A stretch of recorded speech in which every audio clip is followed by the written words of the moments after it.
Hey guys, Andrew McFarland here from StartAJuiceBar.com. Hope you guys are feeling amazing, happy, healthy, inspired to launch your business or grow your existing business.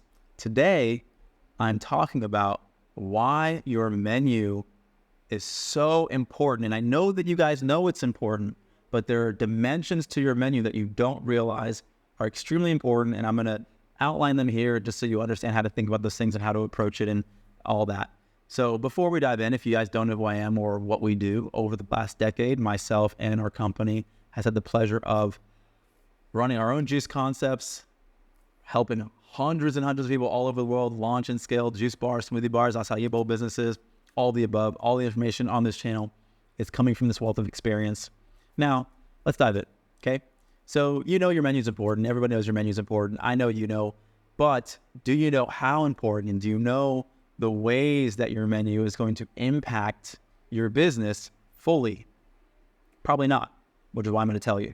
So most people, when they think about developing a menu, are firstly just thinking, I need recipes that our customers are going to love. They got to like the taste, they got to like the impact of the ingredients and what the functionality of those things do for their bodies. That's kind of the extent of it. People know, okay, yes, my menu has to be profitable. Some people, surprisingly, and you might not believe this, don't even really think about the profitability of their product. They're just thinking, I need something that tastes good. That's one of 4 primary dimensions of the menu, okay? So yes, you need to be aware of the palatability of your product. And not to say that everything has to taste great, because sometimes, I remember one of the most popular drinks in my juice bar was a green juice that didn't really taste that great. It was very kind of almost bitter, but it was really all green, and people loved it because they just wanted something that they felt like was really, really healthy. So taste isn't the only barometer, but you have to have some clear intention when you're designing the recipe that makes sense for the person who's buying it, okay? But then next, talking about profitability, okay? Did you do your menu costing? That's critically important. You can't have a business that grows and scales and thrives if you don't have the right profit margins. These are all things that we talk about in the course that we help our clients with when we work with them one-on-one. There's links in the description below, but that's the next dimension. Now, what's another dimension that a lot of people aren't thinking about, but not only aren't thinking about, but can't really fully understand with the menu? Production, okay? Because you can have something that's profitable, tastes great, but does it make sense from a production standpoint? Because every ingredient has a way that it needs to be processed and a way that it needs to be stored. For example, I've talked to clients in the past and they're like, I want to use soursop and if you don't know soursop, it's sweet, it's sour, and it has a lot of seeds in it, and it's very, very rare. It's a tropical fruit. It's hard to find. So what does that mean? That means even if you could get it, it's going to be really, really difficult to process. Your labor is going to be through the roof de-seeding this product.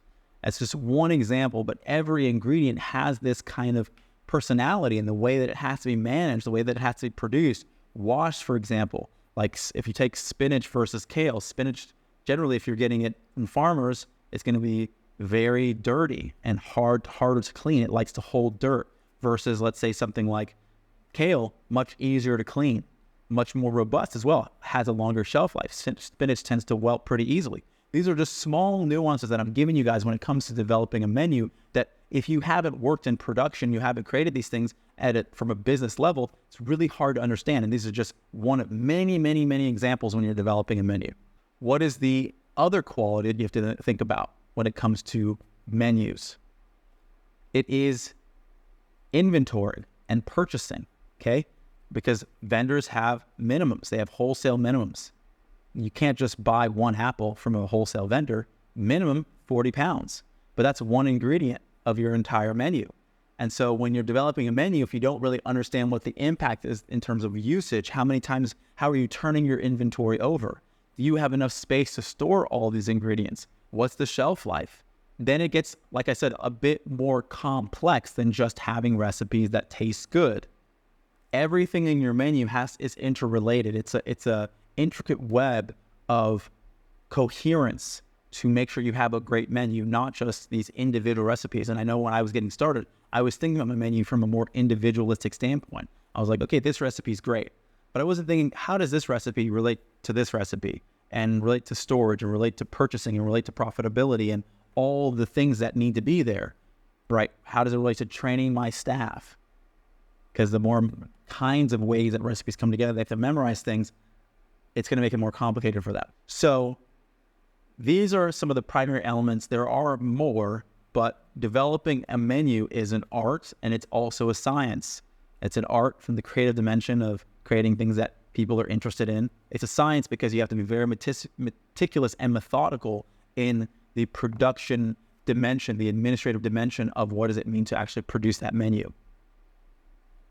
I'll leave you with another example of this and then we'll close the video out. But I was speaking to a prospective client recently that was thinking about doing an all local menu. And I was like, this is a great idea from the sentiment of, I understand why you want to do that. That's great. And there's benefits to it, but there's also downsides. And so I explained to this person that when you're developing a recipe, let's say, for example, you have a recipe and it's orange, cucumber, celery, and apple juice and lemon, right? These are a few ingredients. All of these ingredients have different seasons. So this specific recipe is only going to be functional for a very short period of time, if those things even overlap, because I don't know, I haven't gone through the seasonality. I'm just giving you an example. And if one of those ingredients is gone, guess what? The recipe changes, which means your flavor palette, the flavor profile changes, the profitability changes, right? Because if you start thinking, oh, I'm going to add more of this instead of that, well, that same ingredient, the oranges are going to cost a different price than the celery.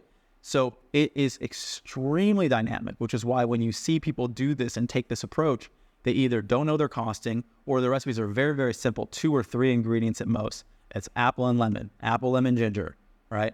Cucumber and ginger. It's very, very, very, very basic. Why? Because when you're talking about seasonality, there's very few things that are constantly going to overlap from a local level, which is why supply chains work the way that they work, right? A lot of ingredients and products are being shipped globally from South America when the seasons are good, could have apples coming from New Zealand on the off season, because we have times of year that things grow. The benefit of local is that things are cheaper, generally speaking, not always, but generally, and the global footprint in terms of emissions is lower.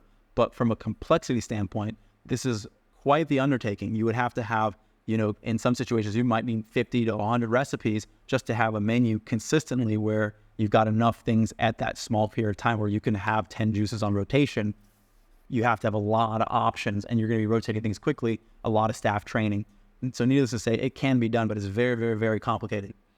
So I hope this gives you a little bit more depth and perspective of why your menu is important and all the things that it touches. And there's still other things that are connected to the menu, but it's one of the most important things, which I know you know, but hopefully this has shed more light on the level of importance and depth. If you need support developing your menu and anything else in your business, reach out to me personally, Andrew at StartAJuiceBar.com. Would be happy to talk about how we can support you, getting from wherever you are to wherever you want to go. That's the message for today. Last few announcements.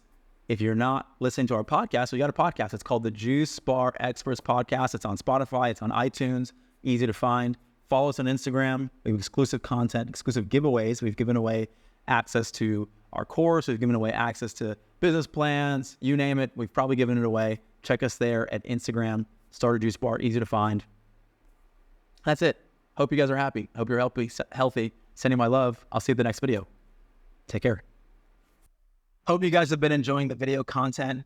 If you're inspired to learn even more about how to start your juice business from scratch, for you, we have a free ebook. It's called the 15 Steps to Starting Your Juice Business. And this is going to go through a high-level overview, through a step-by-step process on how you get your business off the ground. Everything from, branding, menu development, finding the right location, and more. This is going to be a clear roadmap so you know how to go from where you are all the way to opening your store. If you want to go even deeper, we've also created an online course. It's called the Juice Bar Master Blueprint. This is going to go into great depth on everything from how do you put together and think about recipe development? How do you cost out your menu and what's the math around it? What equipment do you need? How do you design your store? How do you find the right location? And so much more. I know you're going to find a lot of value out of both of these. There's links in the description below. So I hope to see you guys at the next video and enjoy.